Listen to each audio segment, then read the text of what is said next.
Hey guys, the Super Review Show for another episode of Rock Talk. This is the show where I break down albums that either have anniversaries or the album is just that good you should listen to it. And here I am today talking about, as the title of this video suggests, Chuck Berry's Berry is on Top. This is an original pressing of Chuck Berry's Berry is on Top. Or Chuck Berry is on Top, excuse me. This album, this is an original pressing from 56 of Chuck Berry's third album, which had a lot of his best songs on it, truthfully. And the Stones loved this album because they were big blues fans.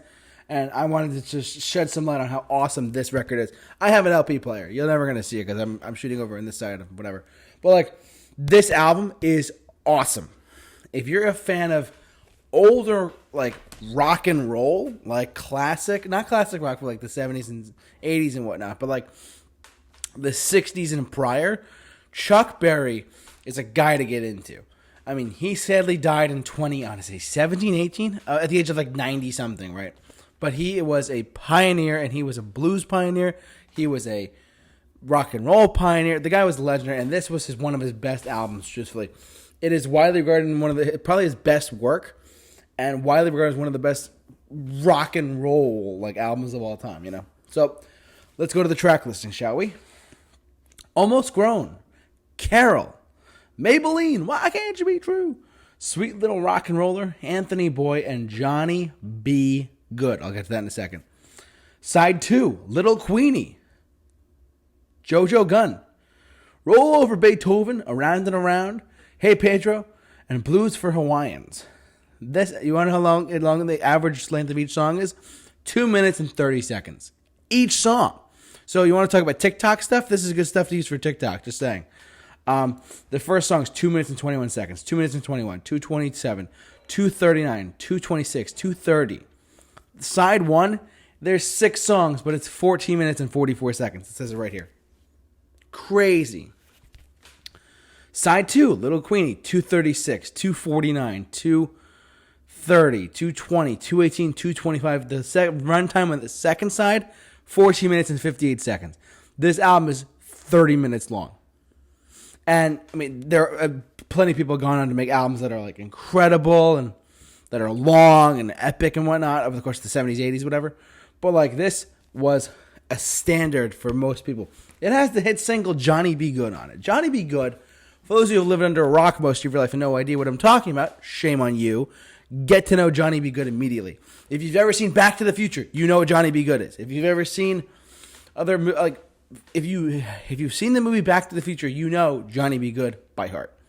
This song is one of the best rock and roll songs, one of the greatest songs ever written. It's widely regarded in the top 50 of all time. Johnny B. Good. I mean, some people say, well, why? It's just, when you hear it, it's timeless. It is truly an incredible song. It's it's like everyone knows who think of Chuck Berry, they think of Johnny B. Good. Or if they don't know who sung Johnny B. Good, they still know Johnny B. Good. It's that good. Haha, good. Anyways, this album is fantastic. If you have not heard this album, I have an LP pressing from 1956. I'm one of those people. But if you can't afford an LP pressing or don't have a turntable, don't have a CD player or whatever, go on Spotify, as I always recommend, and stream this album from start to finish. It's a journey. It takes you back to the 1950s when Sweet Little 16 and Maybelline, come on, and Elvis Presley was huge back then. Buddy Holly was big back then. You know, these types of artists were from their time period, but they were truly timeless. Truly timeless.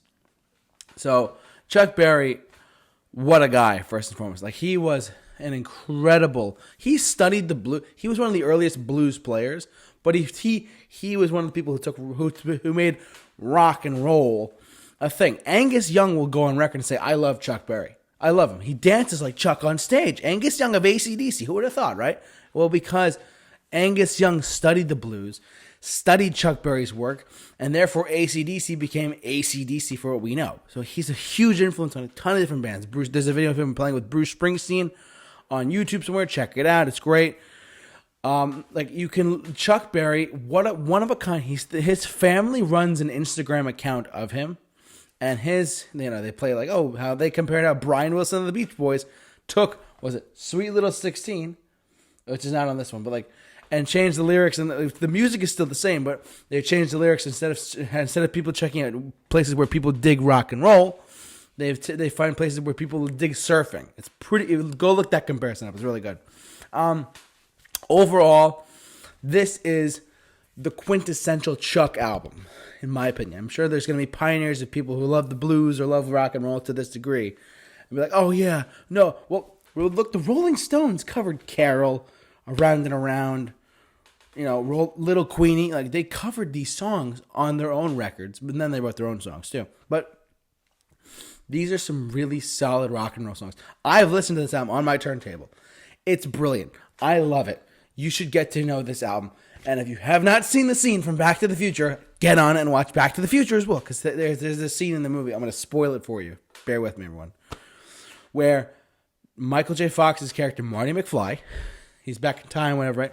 And he basically creates rock and roll in front of these kids who are his parents' age in the 50s.